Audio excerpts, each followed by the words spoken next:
আজকে যা কিছু ডেভেলপমেন্ট পঞ্চম অষ্টম ষষ্ঠ তিন খণ্ডতে হয়েছে সেগুলা হয়েছে ম্যাক্সিমাম রাহুল রায়ের অবদানে। কারণ যে কথাটা সত্য কথা বলতে গেলে ভয় নেই, কাউকে ভয় করার প্রয়োজন নাই, আমি সত্য কথা বলছি। কারণ যে পিএইচি নিয়ে আজকে আলোচনা করছি সেটা রাহুল রায়ের অবদান।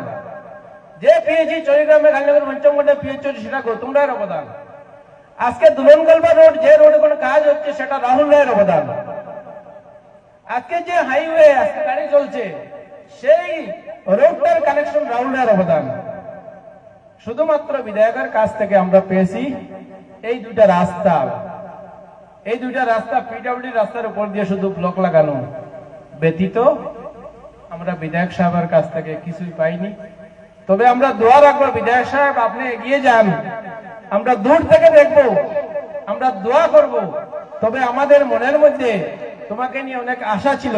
আজকে রাজসভা থেকে বললাম ভাই তুমি এগিয়ে যাও, এই বলে আমি আমার বক্তব্য শেষ। ধন্যবাদ।